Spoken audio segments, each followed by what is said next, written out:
That's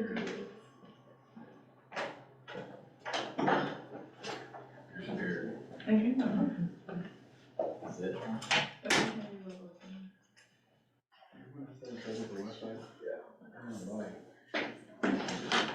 All right, well, that one's our bell, so we'll get started here. Any prayer requests or praises? How have you seen God work over break? Oh, I have. In Cuba, it was awesome. I mean, just seeing the pastors and everything they go through, the hardship, but God still worked with them. I mean, you see the spirit in their, when they're telling their testimonies and stuff, how much God changed their lives. And they have so little, they get so much.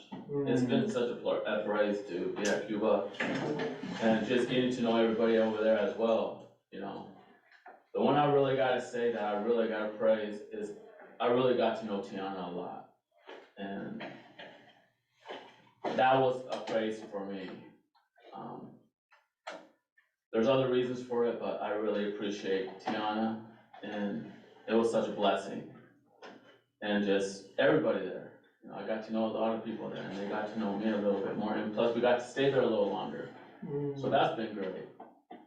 So, and God was with us the whole day, the whole time we were there. I mean, going through Cuba, we walked right through it with no problem. Good. It was good. Praise the Lord. Did you get to meet up with anyone you met last time? Yeah, I did, a couple of them, and it was great seeing them again, and yeah, it was good how much because the last time we were there, their church was just barely getting construction. Now they got a roof, I mean, they got everything going, and it was really cool. Praise the Lord. Any others? Well, praise the Lord for how He's worked over the break. Or requests. Or you just want to praise the Lord in general is fine too. I'm glad to see everybody made it back safe. Yes. And healthy for the most part. Elliot, it's coming. Yeah, I'm getting there. And my dad has his treatment today. He hasn't had one for about 3 weeks because his labs were off. Oh, okay. And so they had to readjust some meds and stuff, but he's doing well enough to do treatment. So now he'll take it. Oh, yeah. And Claire asked you to open us here in just a minute. Okay, any others? I'm grateful for how the Lord provides, but also how He showed us the purpose and the goal of resting. And that's a biblical concept. It's not just us being lazy and saying, I don't want to do something, but there's a time and a place for that. And I'm very grateful for that. I needed some good rest and got it, so it was good. Hey, good to hear. I thank God for answered prayers over break. Definitely saw God working in various ways. It was really cool. Amen.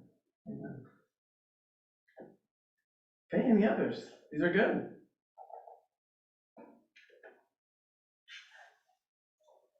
I think some of us still want to be on break.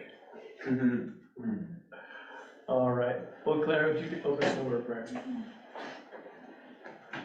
Dear Jesus, I thank you for this day. I thank you for this past week that we had, where we had somewhat of a break from school and from different things. I thank you for the Cuba trip and how well that went, and the wonderful reports that they brought back with them from that, the people that they were able to meet and witness to and be a light of you to. I thank you for that. I thank you for the safe travels and for keeping everybody safe throughout that trip, as well as other various trips, students traveling to different states, home, beaches, wherever they may have gone. I thank you for safe travels, for bringing everybody back. Thank you for health and good health. Most of us are doing pretty well, and I pray for those that are sick, that they will continue to feel better as they get back into the swing of things on campus. I pray that you'll be with us as we start back up on this Tuesday morning. It's kind of cold, but I thank you for the weather, and I thank you for the sun that is shining this morning. I pray that you'll be with us and give us enough energy to get through this day, to get through this week, to get everything done that we need to get done, and to just honor and glorify you as we do that. I thank you for all that you've done over this past week, and I thank you for what you're going to do today and the rest of this week. And it's in your name I pray. Amen. Thank you, Claire. All right. Yes, the weather's crazy for end of March. So, okay, let's see here. Let's get Let's put it on the screen. So natural laws, what we're talking about today. Now, you read an article from Thomas Aquinas and also from Geisler on natural law. What were some of your initial reactions? Utterly confused? Makes perfect sense? Ready to adopt it? Very confused with, was it Thomas Aquinas? It was Thomas Aquinas, what's that? That one, phew, that was something, like sometimes you can like pick out some pieces, it's like, okay. Yeah. And then poof, where are we at? Right. It was intense. Welcome to the medieval literature, Yeah. that Q&A dialogue. Yeah. I think it was interesting that he pointed out that this law isn't just a construct, but a habit, and it's something that it abides in man. I thought that was a really interesting way to put it. Yeah, good.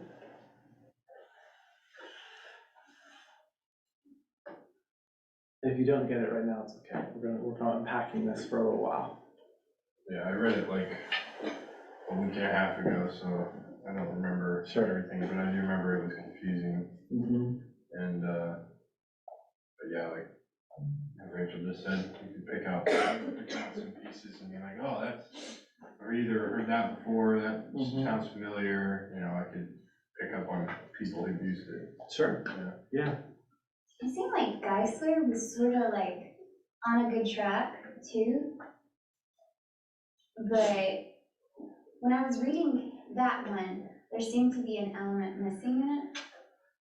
And with as deep as this stuff is, you'll probably have to read the whole thing all over again to really grasp and be like, okay, you know, he really had it, or yeah, there really is something missing. But just as I was reading it and grasping what I could through it, it seemed like there was an element missing in the whole thing. Okay. Where he had the natural law, that is what we follow, like.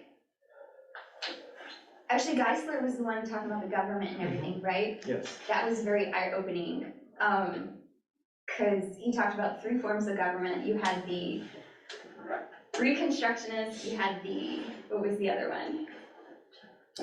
Yeah. Jeffersonianism and the secularism. And I got confused actually, because I realized I'm like, okay, everything I've been taught, everything like, he mentioned David Barton, and I'm like, wait a second, what's going on here? And he's kind of even showing, well, this is a little too extreme. And it's kind of what I grew up on a little bit, and I was thinking, is this extreme? Now I'm a little confused. And then he brought it to Jeffersonianism, which kind of made sense, but it really, I guess, made me question some of the things that I've grown up with and Sure. instilled in, so, yeah. So it raised question within me, Yeah. I think, so. Yeah. And so with, St. Thomas Aquinas gets you with kind of foundation of where we're starting with. I know it's confusing, but we can touch base a little bit there. And then, yeah, with Geisler, he brings in some application to government. And how should this work? And his point, going with Jefferson on there, is that to create a more broad society, we have to agree that God exists, the natural law. So when we're talking about natural law and natural law ethics, we're not talking about necessarily the laws of the universe. We'll read C.S. Lewis later. He uses a different term for the natural law, the moral law is what we could call it.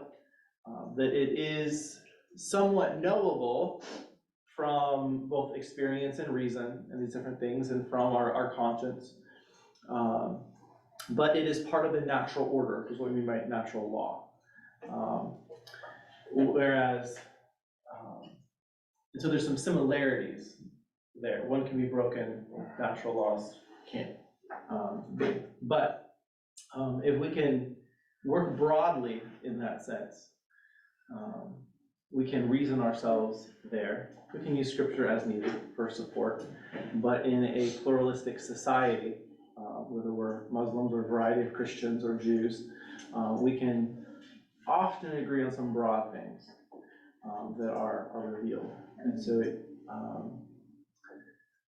in such a society, we can put these agreed boundaries that are part of the natural order. how God's created things.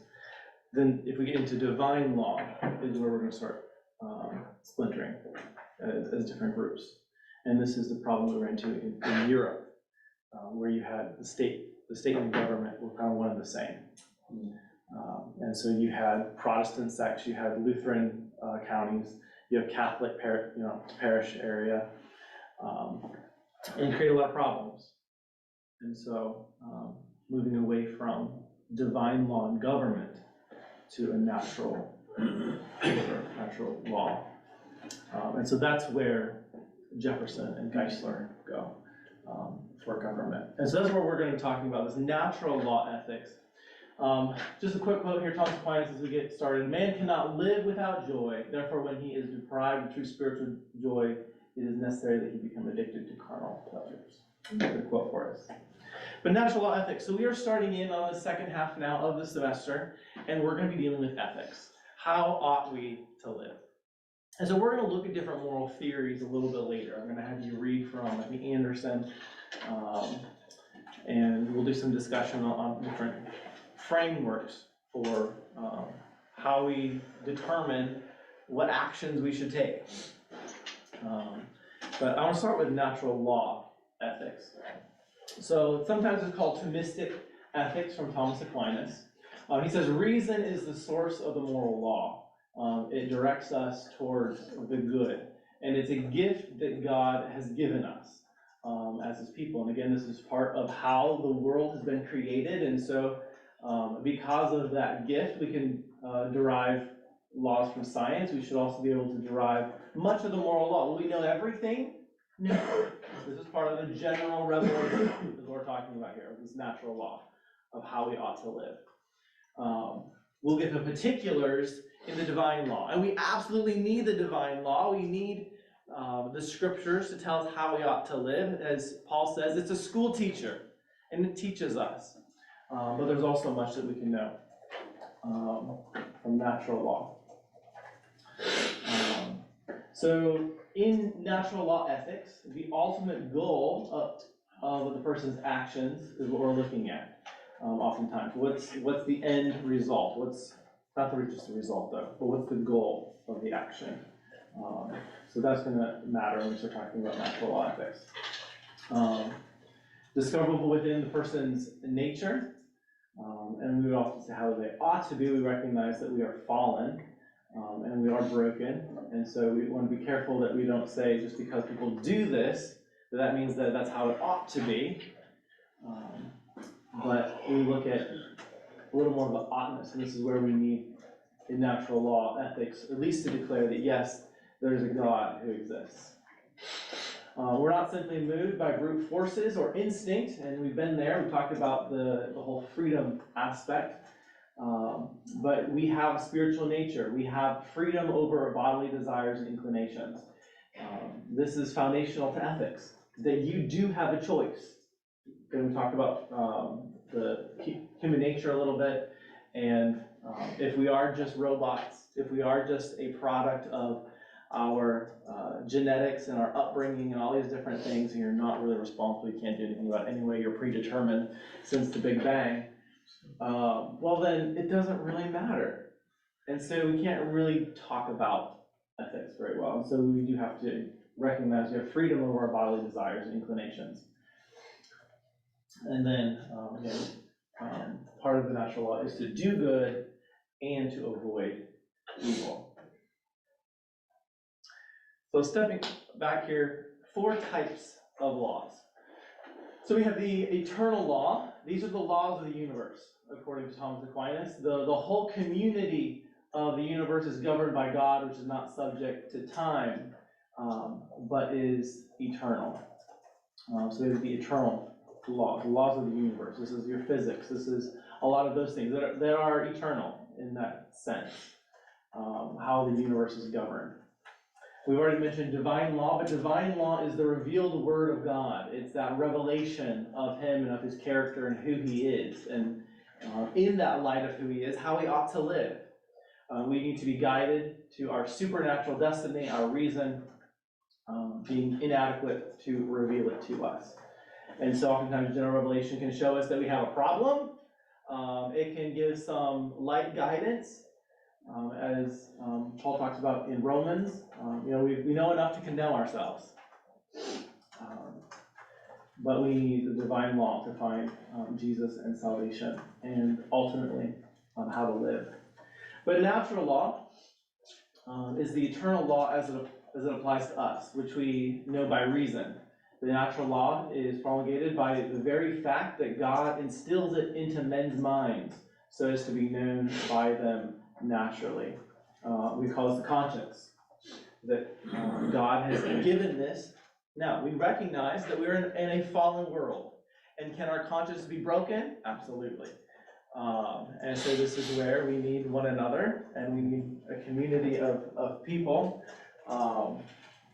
that I'm not, and reason as well.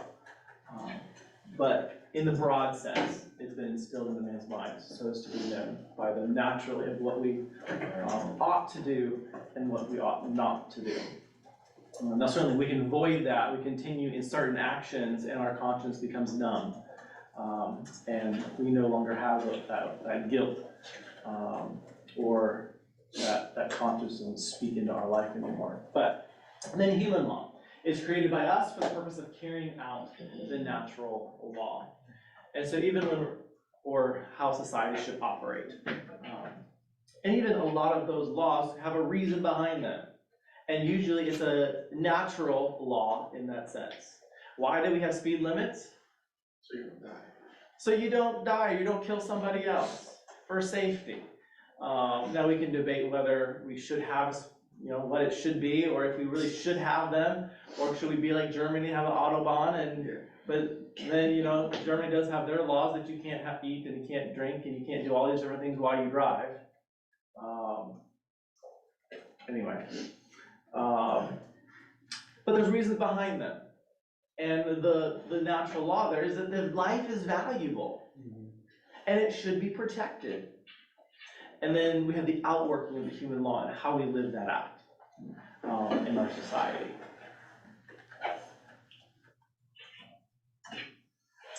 And so Thomas Aquinas talks about 5 principal natural inclinations.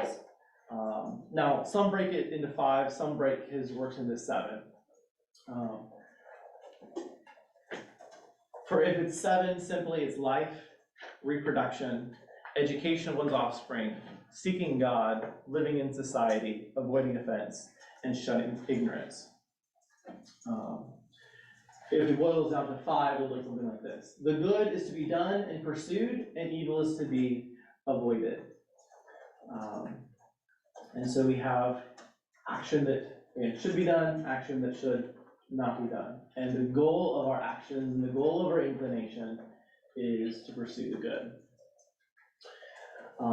Second, we have self-preservation. And so we have, and that's a natural thing that we have. We want to preserve our life. Now again, we recognize that as a fallen humanity, sometimes this gets broken. And we lose that self-preservation. We deal with suicide and different things. But for the most part, we have a self-preservation need. And this tells us that human life, again, is valuable. And so we need to ward off its obstacles that would prevent life or cause us harm in that sense. Thirdly, reproduction, which is both can include also the rearing or educating of one's offspring. And that is a good thing given by God, and so that should be both protected and sacred. Fourthly, knowing the truth, and so then shunning ignorance being the negative side of that, that we should have both access to, we should be an honest people. You can't make good decisions if you don't know the truth. And so therefore, we should take actions that shun ignorance. And then fifthly, living in society. And so this involves avoiding offending those among whom one has to live. And so when we create laws as a society, or we're thinking about our actions as individuals, they would tie into these 5 principles. Here's a video clip from the, actually, no, not a video clip, just a picture, that's fine.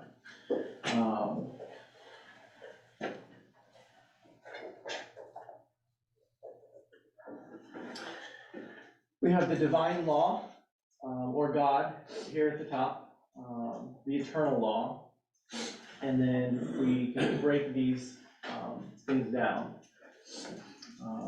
into the desires and inclinations of man. We order ourselves freely and knowingly to God according to his plan. Human law is only just when in accordance to natural law, not morally binding if it's against the natural law. And so all things that we do, how we rear our family, how we live, how we enjoy pleasures, how we engage in relationships, all fall under this natural law of God. And so in determining moral actions, so how does this then work itself out? How do we apply this a bit? You have there's 3 aspects of the action itself. There's the object of the human act, there's the circumstance of the action, and then there's the end result of the action. And so all of these need to be considered. And so expanding our outline here just a little bit. So the object of the human act is that which the will intends, or is primarily directed. What are you intending by the action? What's the goal of the action itself with intent? And then you have circumstances that you look at when looking at a situation. And so you have to look at the conditions. You look at the who, the quality of the person, the quality or quantity of the moral object, the circumstance of the place, the where, the circumstance of the means, by what means, the circumstance of end, which is the why, which kind of ties into our first part, the manner in which the action is done, the how, and the time element as to when. And so all of these things kind of, whether we think about it or not, play into our decisions of why we do what we do, or if we should do what we're doing, or what we're thinking about doing. And so this will come into discussion when we start especially getting into sticky situations, where we start asking the question, is it ever okay to lie? Would you lie to save, the Jew in the Holocaust? Would you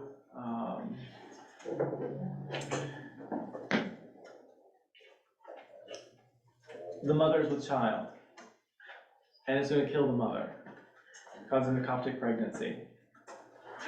Do you take the life of that child to save the mother, or do you allow things to progress and let mother and child die?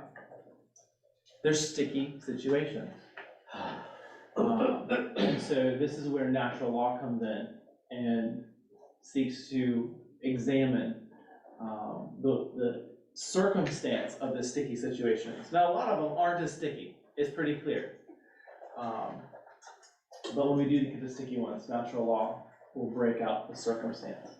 You read me the bottom line, please? Down here? Yep. Yeah. The end, then it's the purpose of the doer itself. Kind of the end. Thank you.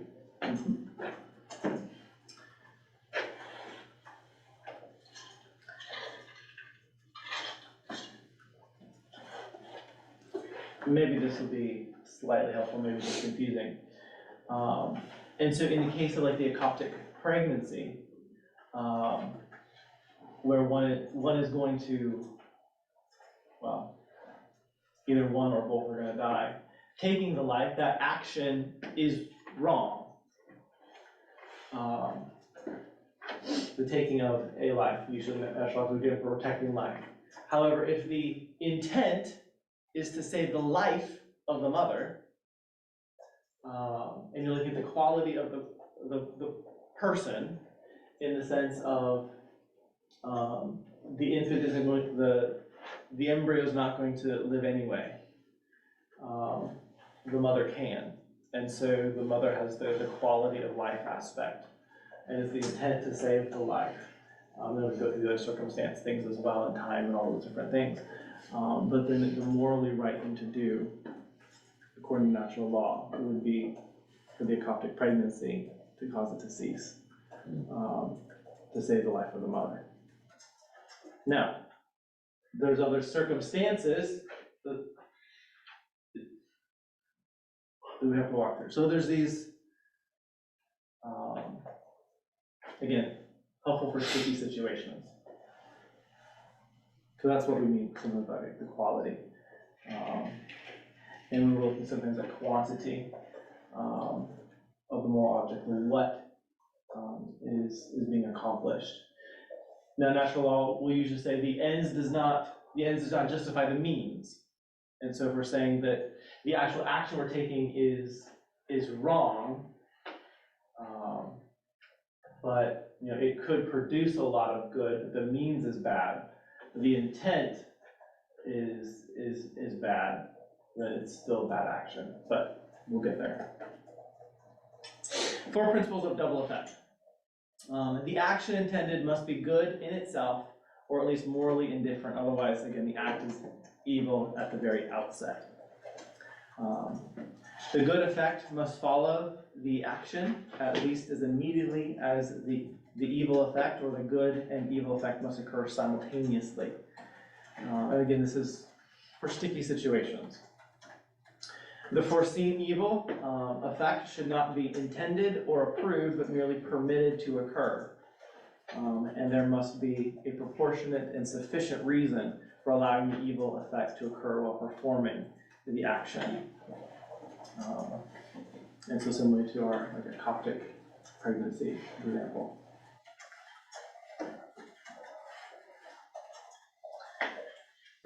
John Locke, quote here, all mankind being all equal and independent, no one ought to harm another in his life, health, liberty, or his possessions.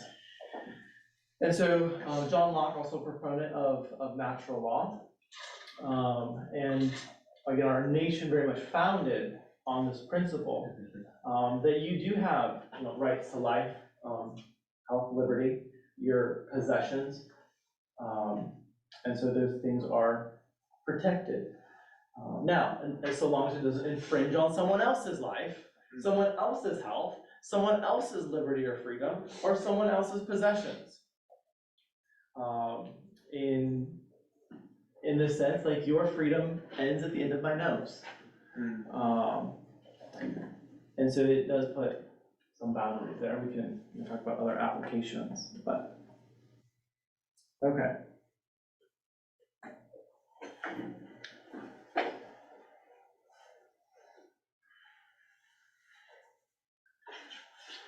Maybe. Supposed to be a video there. There we go. Okay, so that's my very brief introduction to natural law. We could unpack this again for a whole course. And we're going to continue to look at aspects of this. The direction that I want to head for today, because I think next class period you're beginning the abolition of man. And he's going to talk about the Tao. When he's talking about the Tao, he's talking about the natural law that we're talking about, that God has put in our hearts. He's instilled into creation. He's going to, again, call it the Tao. T-A-O, it's not Tao, it's Tao. But anyway, so if you're reading it, you're confused, pronounce Tao. But Mere Christianity, how many of you read Mere Christianity by C.S. Lewis? Okay, good number of you, excellent. And so he addresses this natural law, especially in the first part of the book. And so together as a class, we're going to walk through those chapters together. So this is the first couple chapters of C.S. Lewis's Mere Christianity put to doodle. And so drawing pictures as he's talking to help illustrate. I find it very helpful. I'm a visual learner. And so we're going to watch these clips together. We'll pause, we'll do some reflection. But this first one is about 11 minutes here. And so we'll go ahead and jump on in. Before I do, let me just check my sound. Make sure it's gonna work.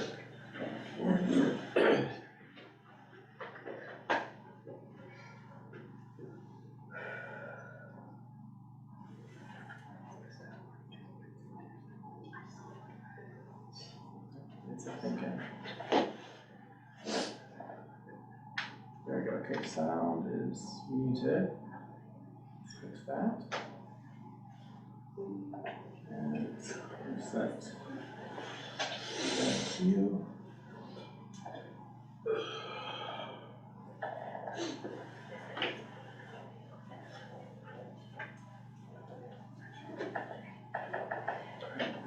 Okay, let's turn, check this out.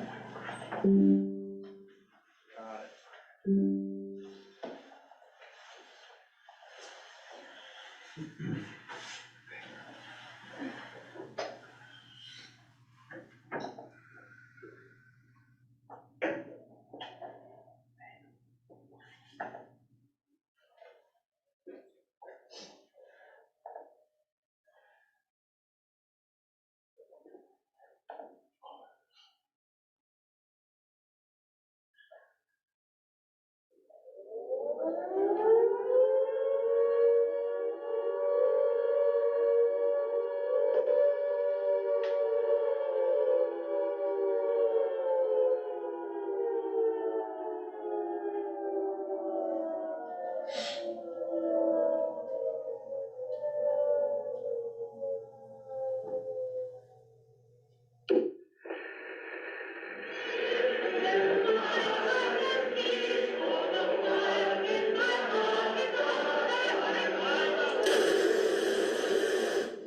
Men vi har aldrig sett i vårt sinn. Landet skal bli fritt igjen. Tonight, the BBC presents the first in a series of talks called Right and Wrong, A Clue to the Meaning of the Universe by C.S. Lewis. This talk is titled Common Decency. And now, Mr. Lewis. Good evening. Everyone has heard people quarreling. Sometimes it sounds funny and sometimes it sounds merely unpleasant. But however it sounds, I believe we can learn something very important from listening to the kinds of things they say.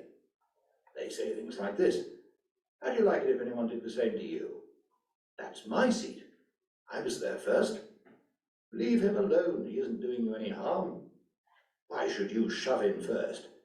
Give me a bit of your orange, I gave you a bit of mine. Come on, you promised." People say things like that every day. Educated people as well as uneducated. And children as well as grown-ups. Now, what interests me about all these remarks is that the man who makes them is not merely saying that the other man's behavior doesn't happen to please him. He's appealing to some kind of standard of behavior which he expects the other man to know about. And the other man very seldom replies to hell with your standard. Nearly always he tries to make out that what he's been doing doesn't really go against the standard, or that if it does, there is some special excuse.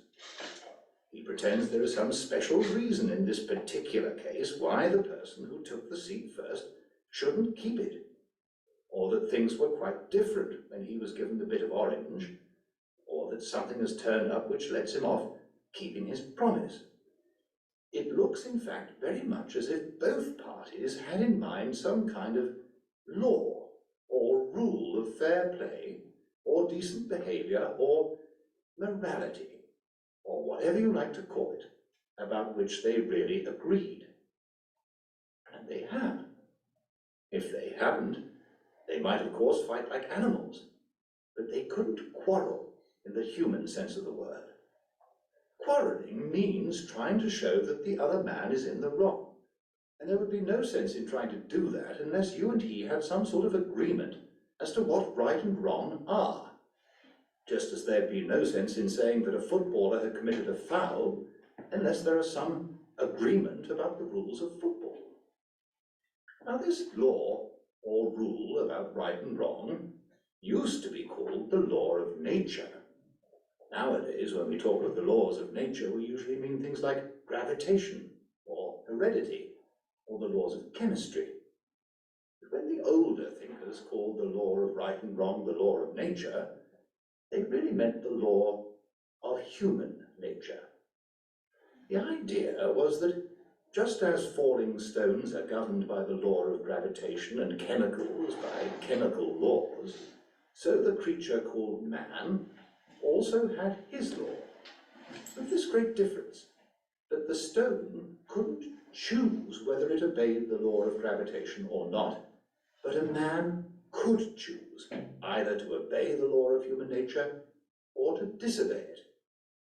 They called it law of nature because they thought that everyone knew it by nature and didn't need to be taught it.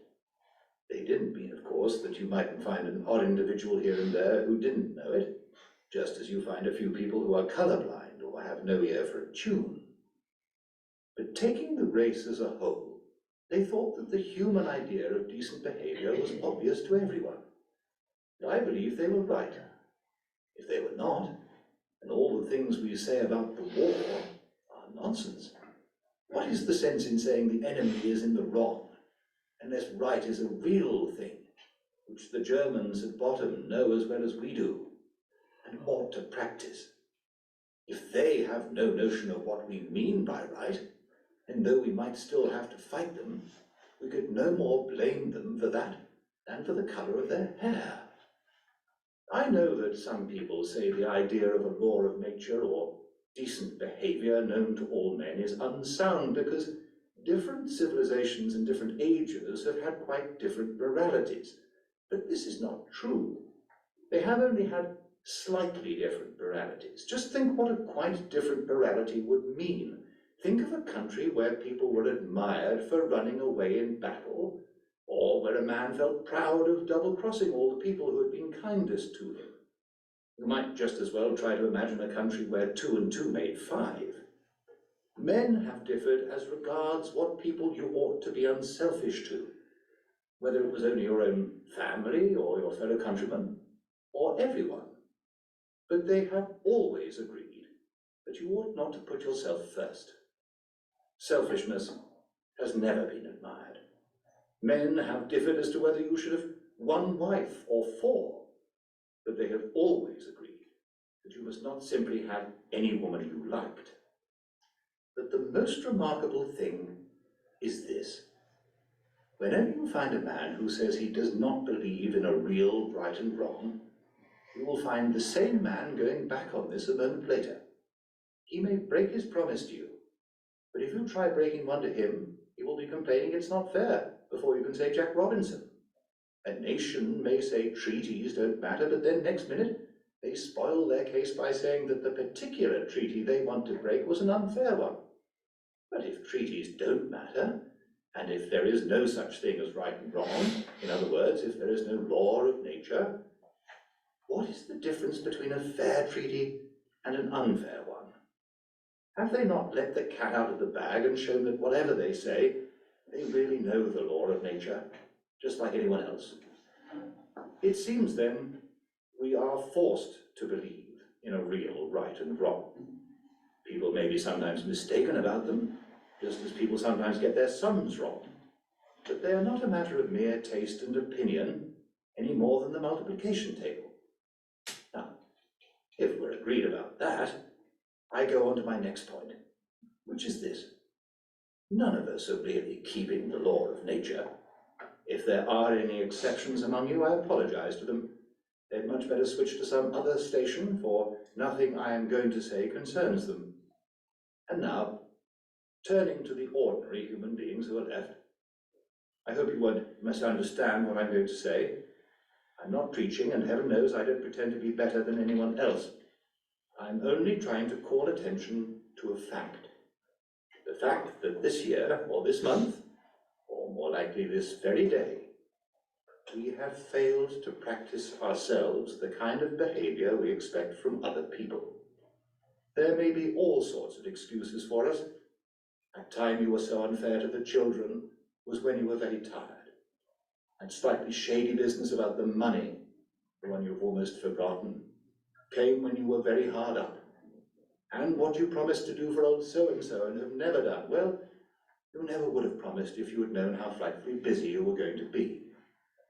And as for your behavior to your wife, or husband, or sister, or brother, if I knew how irritating they could be, I wouldn't wonder at it. And who the dickens am I anyway? I'm just the same. That is to say, I don't succeed in keeping the law of nature very well. And the moment anyone tells me I'm not keeping it, there starts up in my mind a string of excuses as long as your arm. The question at the moment isn't whether they are good excuses. The point is that they are one more proof of how deeply, whether we like it or not, we believe in the law of nature.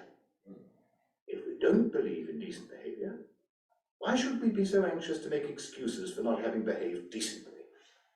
The truth is, we believe in decency so much, we feel the rule or law pressing on us so, that we cannot bear to face the fact that we're breaking it. And consequently, we try to shift the responsibility. For you notice that it is only for our bad behavior that we find all these explanations. It is only our bad temper that we put down to being tired, or worried, or hungry. We put our good temper down to ourselves. These, then, are the first 2 points I wanted to make tonight. First, that human beings all over the earth have this curious idea that they ought to behave in a certain way, and cannot really get rid of it. Secondly, that they don't in fact behave in that way. They know the law of nature, they break it. These two facts are the foundation of all clear thinking about ourselves and the universe we live in. Thank you.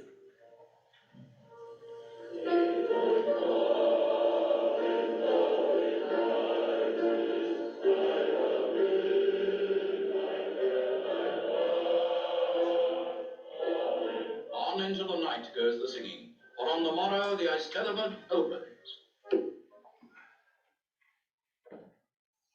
Okay, so in this first clip, this first introductory chapter of Mere Christianity, what does Lewis think is so noteworthy about paying attention to the underlying dynamics of quarreling? What's the issue?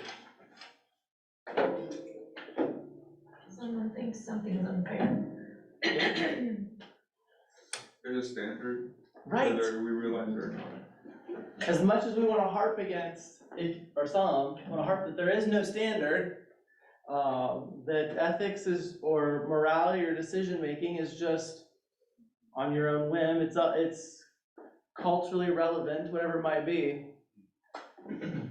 We all have this idea that there is a standard, and you can't get away from it. Yeah.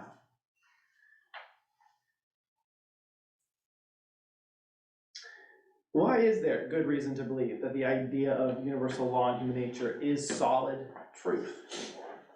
Can you say that again? Yeah.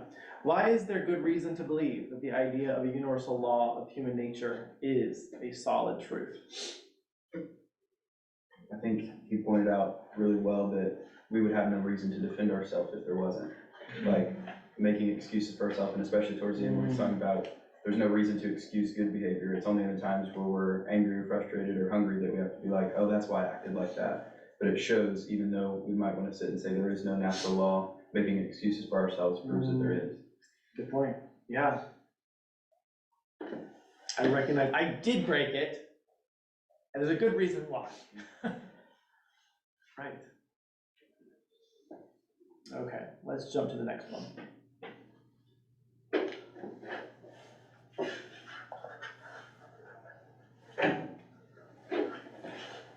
Mere Christianity by C.S. Lewis. The reality of the moral law. I now go back to what I said at the end of the first talk, that there were two odd things about the human race. First, that they were haunted by the idea of a sort of behavior they ought to practice, what you might call fair play, or decency, or morality, or the law of nature. Second, that they did not, in fact, do so. Now, some of you may wonder why I call this odd. It may seem to you the most natural thing in the world. In particular, you may have thought I was rather hard on the human race. After all, you may say, what I call breaking the law of right and wrong, or of nature, only means that people are not perfect. And why on earth should I expect them to be? That would be a good answer if what I was trying to do was to fix the exact amount of blame which is due to us for not behaving as we expect others to behave. But that is not my job at all. I am not concerned at present with blame. I'm trying to find out truth. And from that point of view, the very idea of something being imperfect, of its not being what it ought to be, has certain consequences. If you take a thing like a stone or a tree, it is what it is, and there seems no sense in saying it ought to have been otherwise. Of course, you may say a stone is the wrong shape if you want to use it for a rockery, or that a tree is a bad tree because it does not give you as much shade as you expected. But all you mean is that the stone or tree does not happen to be convenient for some purpose of your own. You are not, except as a joke, blaming them for that. You really know that given the weather and the soil, the tree could not have been any different. What we, from our point of view, call a bad tree is obeying the laws of its nature just as much as a good one. Now, have you noticed what follows? It follows that what we usually call the laws of nature, the way weather works on a tree, for example, may not really be laws in the strict sense, but only in a manner of speaking. When you say that falling stones always obey the law of gravitation, is not this much the same as saying that the law only means what stones always do? You do not really think that when a stone is let go, it suddenly remembers that it is under orders to fall to the ground. You only mean that, in fact, it does fall. In other words, you cannot be sure that there is anything over and above the facts themselves, any law about what ought to happen, as distinct from what does happen. The laws of nature, as applied to stones or trees, may only mean what nature, in fact, does. But if you turn to the law of human nature, the law of decent behavior, it is a different matter. That law certainly does not mean what human beings in fact do. For, as I said before, many of them do not obey this law at all, and none of them obey it completely. The law of gravity tells you what stones do if you drop them, but the law of human nature tells you what human beings ought to do and do not. In other words, when you are dealing with humans, something else comes in above and beyond the actual facts. You have the facts, how men do behave, and you also have something else, how they ought to behave. In the rest of the universe, there need not be anything but the facts. Electrons and molecules behave in a certain way, and certain results follow, and that may be the whole story. As a footnote, I do not think it is the whole story, as you will see later. I mean that as far as the argument has gone up to date, it may be. But men behave in a certain way, and that is not the whole story, for all the time you know that they ought to behave differently. Now this is really so peculiar that one is tempted to try to explain it away. For instance, we might try to make out that when you say a man ought not to act as he does, you only mean the same as when you say that a stone is the wrong shape, namely that what he is doing happens to be inconvenient to you. But that is simply untrue.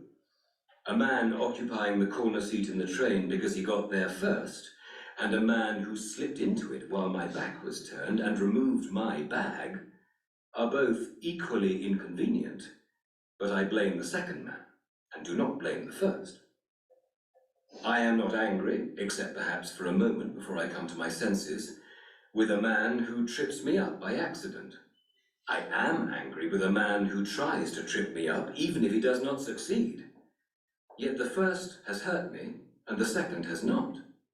Sometimes the behavior which I call bad is not inconvenient to me at all, but the very opposite. In war, each side may find a traitor on the other side very useful. But though they use him and pay him, they regard him as human vermin. So you cannot say that what we call decent behavior in others is simply the behavior that happens to be useful to us.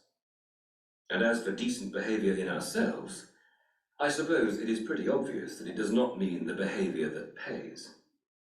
It means things like being content with 30 shillings when you might have got £3, doing schoolwork honestly when it would be easy to cheat, leaving a girl alone when you would like to make love to her, staying in dangerous places when you could go somewhere safer, keeping promises you would rather not keep, and telling the truth, even when it makes you look a fool. Some people say that though decent conduct does not mean what pays each particular person at a particular moment, still it means what pays the human race as a whole, and that consequently there is no mystery about it. Human beings, after all, have some sense.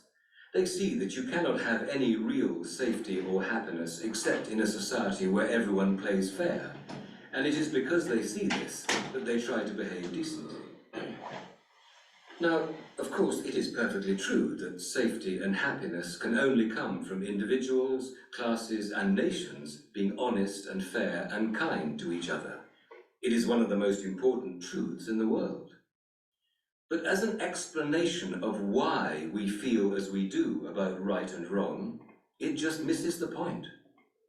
If we ask, why ought I to be unselfish? And you reply, because it is good for society, we may then ask, why should I care what's good for society except when it happens to pay me personally? And then you will have to say, because you ought to be unselfish, which simply brings us back to where we started. You are saying what is true, but you are not getting any further. If a man asked what was the point of playing football, it would not be much good saying, in order to score goals, for trying to score goals is the game itself, not the reason for the game. And you would really only be saying that football was football, which is true, but not worth saying.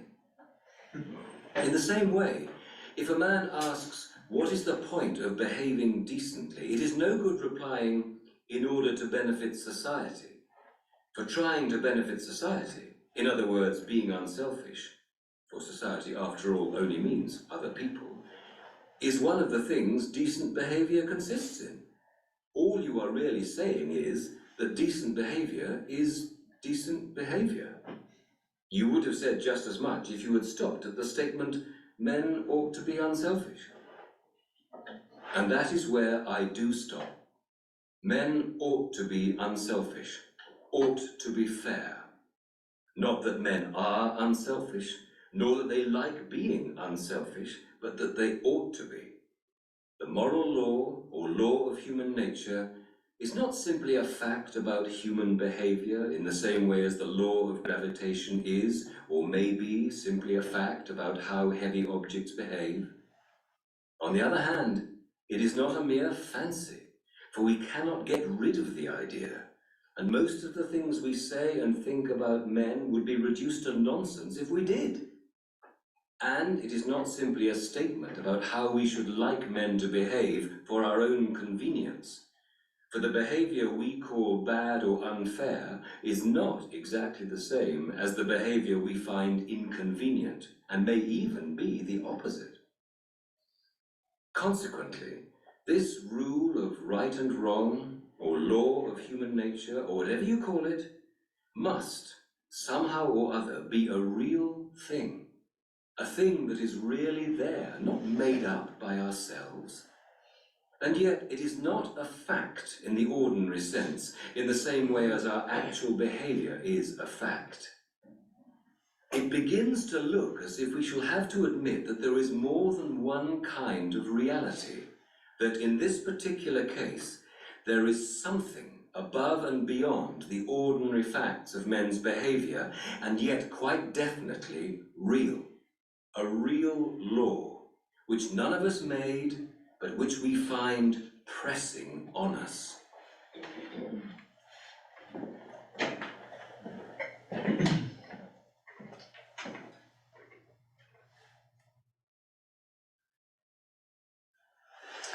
So the law of nature, as it refers to most of nature, is descriptive. It describes how nature acts. However, the law of human nature is perspective. It says how humans ought to act. So what clue does this provide for us understanding the world about us? What's our takeaway from that concept? You're saying why we don't always do what we should do? Like, that also points to like that we're not inherently good, but is what a lot of people probably sometimes think, like, oh, humanity's good, when they're trying to avoid the news, because you just see it everywhere, it's a carnality. It's true. That's the big teaching today.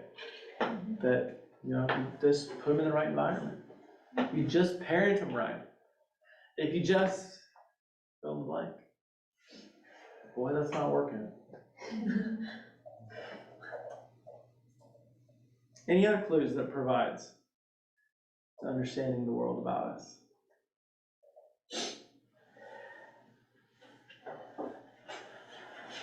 And it's separated from the true, well, not necessarily true, we can't say that, but it's separated from this other reality where this law is active. Like you said, there's two realities. Yeah. So there's a separation there, a disconnect. Right, yeah, toward the end, that what we get, we understand how things ought to be, but they're not there. And how do we bridge that gap?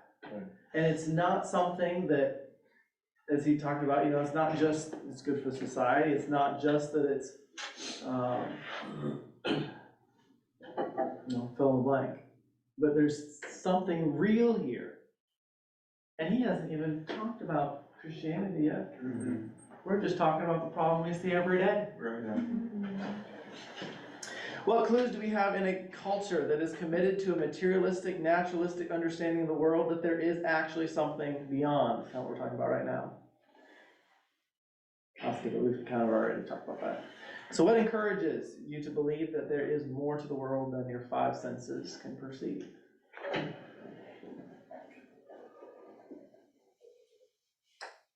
Conscience. Speaks to that. Conscience, yeah.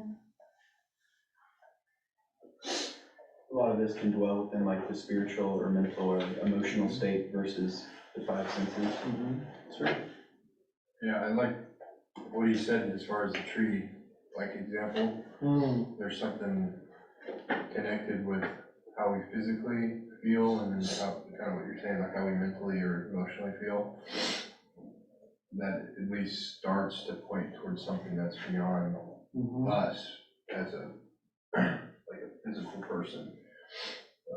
Can point toward, the argument of desire or like natural law, all those things. But yeah, the tree I thought was a cool example. It's like our desire to be in the shade, right? Portrays how we view things and if a tree is good or not. So asking where that comes from, I think starts to point toward what does that mean? What do we mean it's a good tree? Stuff like that. Yeah, and we make that distinction between, we realize some things are just the way they are, but then when there's an injustice, and once there's an injustice, there has to be a standard, to which I'm appealing to. Okay, let's pick up with the next one.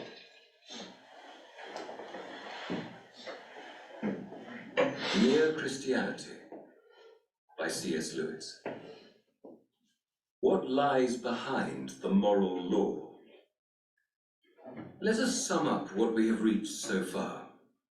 In the case of stones and trees and things of that sort, what we call the laws of nature may not be anything except a way of speaking. When you say that nature is governed by certain laws, this may only mean that nature does, in fact, behave in a certain way. The so-called laws may not be anything real, anything above and beyond the actual facts which we observe. But in the case of man, we saw that this will not do. The law of human nature, or of right and wrong, must be something above and beyond the actual facts of human behavior. In this case, besides the actual facts, you have something else, a real law which we did not invent and which we know we ought to obey. I now want to consider what this tells us about the universe we live in. Ever since men were able to think, they have been wondering what this universe really is and how it came to be there. And very roughly, two views have been held. First, there is what is called the materialist view. People who take that view think that matter and space just happen to exist, and always have existed, nobody knows why, and that the matter, behaving in certain fixed ways, has just happened, by a sort of fluke, to produce creatures like ourselves who are able to think. By one chance in 1,000, something hit our sun and made it produce the planets. And by another 1,000th chance, the chemicals necessary for life and the right temperature occurred on one of these planets, and so some of the matter on this earth came alive. And then, by a very long series of chances, the living creatures developed into things like us. The other view is the religious view. According to it, what is behind the universe is more like a mind than it is like anything else we know. That is to say, it is conscious and has purposes and prefers one thing to another. And on this view, it made the universe, partly for purposes we do not know, but partly, at any rate, in order to produce creatures like itself. I mean, like itself to the extent of having minds. Please do not think that one of these views was held a long time ago and that the other has gradually taken its place. Wherever there have been thinking men, both views turn up. And note this, too. You cannot find out which view is the right one by science in the ordinary sense. Science works by experiments. It watches how things behave. Every scientific statement in the long run, however complicated it looks, really means something like, I pointed the telescope to such and such a part of the sky at 2:20 a.m. on January the 15th and saw so-and-so. Or, I put some of this stuff in a pot and heated it to such and such a temperature and it did so-and-so. Do not think I'm saying anything against science. I'm only saying what its job is. And the more scientific a man is, the more, I believe, he would agree with me that this is the job of science, and a very useful and necessary job it is too. But why anything comes to be there at all, and whether there is anything behind the things science observes, something of a different kind, this is not a scientific question. If there is something behind, then either it will have to remain altogether unknown to men, or else make itself known in some different way. The statement that there is any such thing, and the statement that there is no such thing, are neither of them statements that science can make. And real scientists do not usually make them. It is usually the journalists and popular novelists who have picked up a few odds and ends of half-baked science from textbooks who go in for them. After all, it is really a matter of common sense. Supposing science ever became complete, so that it knew every single thing in the whole universe, is it not plain that the questions, why is there a universe? Why does it go on as it does? Has it any meaning? Would remain just as they were.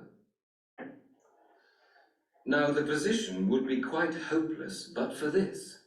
There is one thing, and only one, in the whole universe which we know more about than we could learn from external observation. That one thing is man. We do not merely observe men, we are men. In this case, we have, so to speak, inside information. We are in the know. And because of that, we know that men find themselves under a moral law, which they did not make and cannot quite forget even when they try, and which they know they ought to obey. Notice the following point.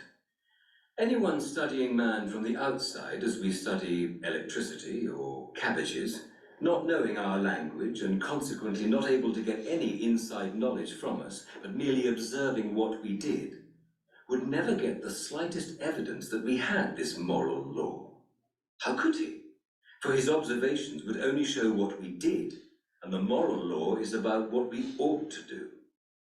In the same way, if there were anything above or behind the observed facts in the case of stones or the weather, we, by studying them from outside, could never hope to discover it. The position of the question, then, is like this. We want to know whether the universe simply happens to be what it is for no reason, or whether there is a power behind it that makes it what it is. Since that power, if it exists, would be not one of the observed facts, but a reality which makes them, no mere observation of the facts can find it. There is only one case in which we can know whether there is anything more, namely, our own case. And in that one case, we find there is. Or put it the other way round. If there was a controlling power outside the universe, it could not show itself to us as one of the facts inside the universe, no more than the architect of a house could actually be a wall or staircase or fireplace in that house. The only way in which we could expect it to show itself would be inside ourselves, as an influence or a command, trying to get us to behave in a certain way. And that is just what we do find inside ourselves. Surely this ought to arouse our suspicions. In the only case where you can expect to get an answer, the answer turns out to be yes. And in the other cases where you do not get an answer, you see why you do not. Suppose someone asked me, when I see a man in a blue uniform going down the street, leaving little paper packets at each house, why I suppose that they contain letters. I should reply, because whenever he leaves a similar little packet for me, I find it does contain a letter. And if he then objected, but you've never seen all these letters which you think the other people are getting, I should say, of course not, and I shouldn't expect to, because they're not addressed to me. I'm explaining the packets I'm not allowed to open by the ones I am allowed to open. It is the same about this question. The only packet I am allowed to open is man. When I do, especially when I open that particular man called myself, I find that I do not exist on my own, that I am under a law, that somebody or something wants me to behave in a certain way.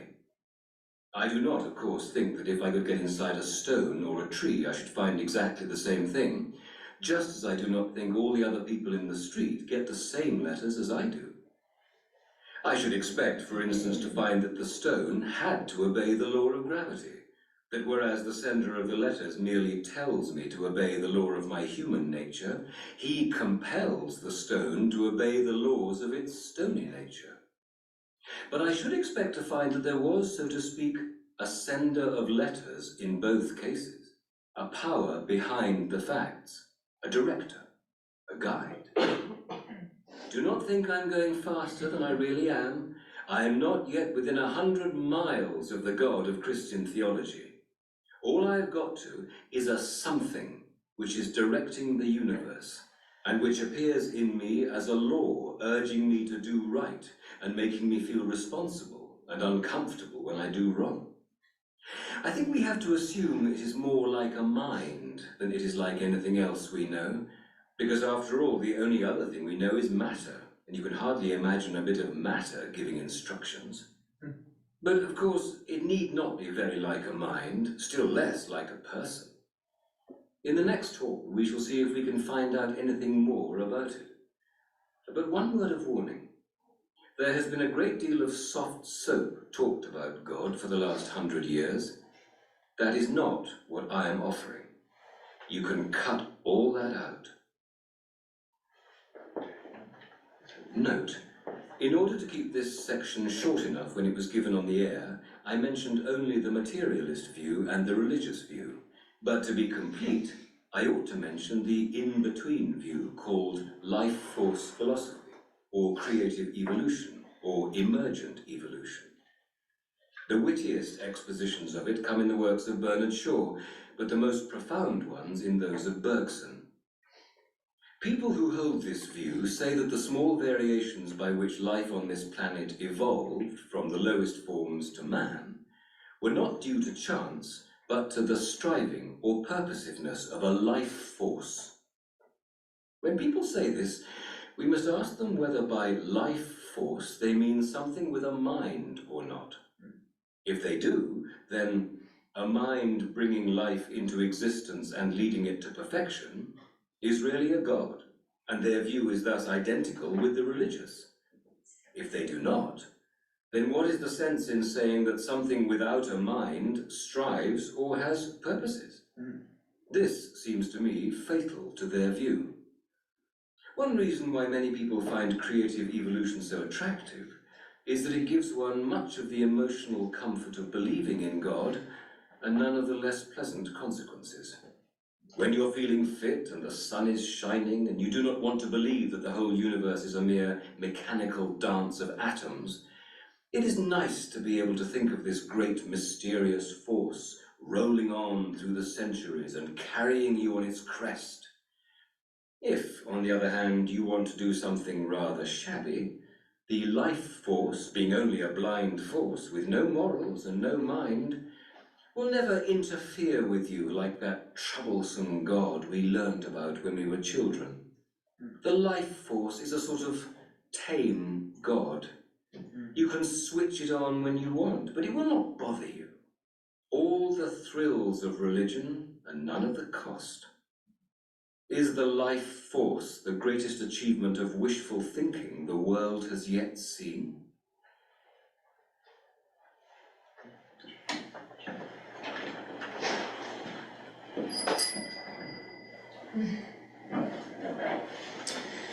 So why can't science help us decide which view, the materialist or the religious, we should choose? What's the problem? Science answers how something happens, not why it happens. Right. And this is kind of where we're at today. That, for a large part, science is looking to science to answer these questions. And it can't. It's outside its purview. It's outside its limitations. This is where back in the very beginning class, we talked about where does all these disciplines fit in. And we had theology in the center, and then philosophy. And then we had all of our subjects.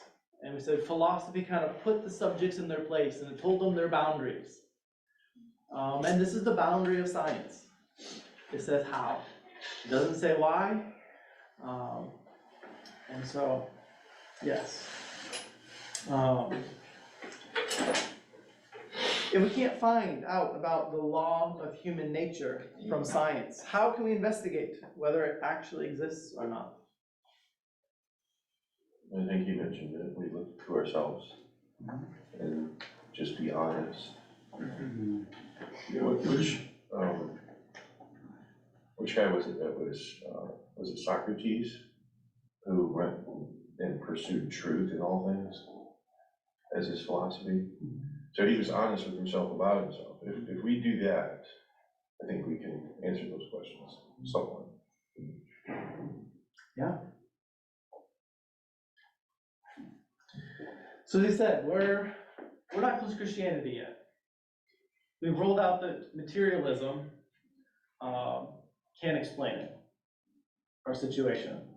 Yeah, we're not close to Christianity yet. He'll get there, and that's where, if you read the whole book, he'll get you ultimately to the cross. We're just working here at the beginning. We've got 3 more chapters we'll look at next class period, and then begin our discussion on the abolition of man. But I think this is setting a good foundation for us to step into abolition of man. This is like 101, and then you're jumping into like 501 when you get into abolition of man. Okay? So it is deep. Many have considered it, the Abolition of Man one of Lewis's greatest works. Now you might read it and be like, I don't get it. And that's okay. We'll try to unpack it together in class. But look beyond the illustrations to the meaning of what he's talking about. So whether he's talking about the green book, whether he's talking about the language arts book, he's not talking about language arts, but a bigger philosophy behind it. I've had students get caught on that before, so don't let that catch you. It's illustrative. Okay, we'll be back Thursday and continue our discussion.